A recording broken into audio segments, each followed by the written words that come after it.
हम बकवास पर आपको खुशामदीद।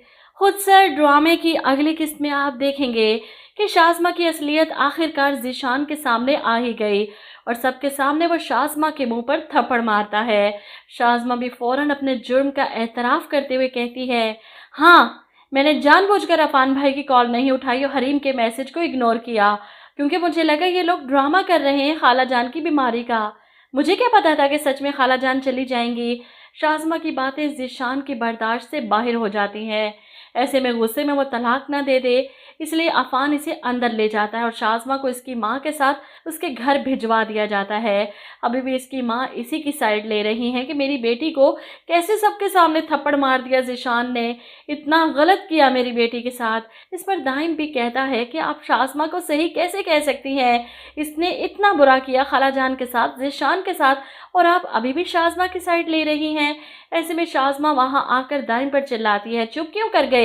बोले, लगाए मुझ पर सारा इल्ज़ाम। आप लोग क्यों नहीं समझते कि खालाजान ने इस तरह ही जाना था, इनकी इतनी ही ज़िंदगी थी, इसमें मेरी क्या गलती है? वो रो धोकर खुद को मासूम साबित करने की कोशिश कर रही है अपने घर वालों की नज़रों में, ताकि इसके घर वाले तो इसका साथ देना, ताकि वो ज़ीशान से अपने थप्पड़ का बदला ले सके। वहीं ज़ीशान अफ़ान भाई के गले लगकर रोता है, माँ की कब्र पर जाता है, इनसे माफ़ियाँ मांगता है, घर आकर भाई के सामने कहता है कि अम्मी का चेहरा देखकर दिन की शुरुआत होती थी। जिस दिन अम्मी का चेहरा नहीं देखता था भाई, उस दिन अच्छा नहीं गुजरता था। अब माँ के जाने के बाद इसे ये सब याद आ रहा है। जब घर छोड़कर जा रहा था बीवी को लेकर, तब नहीं पता था कि माँ के बगैर कैसे दिन अच्छे गुजरेंगे। इंसान के पास पछतावे रह जाते हैं जब माँ बाप इस दुनिया से चले जाएं, फिर रोते हैं बैठ कर के काश पहले समझ जाते। वहीं हरीम बैठी अपनी माँ के लिए रो रही है। सबसे ज़्यादा नुकसान तो इसका हुआ, भाई तो अपने अपने घर के हो गए, माँ की ज़रूरत तो इससे थी सबसे ज़्यादा। माँ की तस्वीर देखकर रो रही है ज़ीशान। इसके पास आता है इसे तसल्ली देने, माफ़ी मांगने। ऐसे में वो गुस्से से चिल्लाती है कि शाज़मा भाभी ने जो किया सो किया, लेकिन असल गुनहगार आप हैं। आपकी वजह से अम्मी हमें छोड़कर चलेंगी, आपका दुख इन्हें ले डूबा। उसी दिन सारे रिश्ते ख़त्म करके गए थे ना, और उसी वक्त अम्मी ने दुनिया छोड़ने का फ़ैसला कर लिया।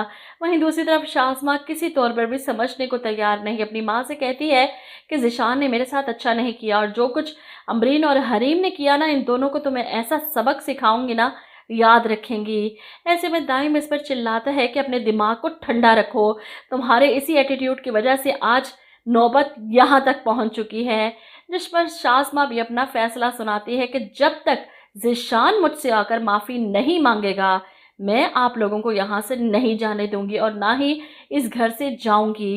वो अपनी माँ को और भाई को खाला के घर जाने से रोक देती है कि कोई भी यहाँ से वहाँ नहीं जाएगा जब तक ज़ीशान अपनी गलतियों की माफ़ी नहीं मांगेगा।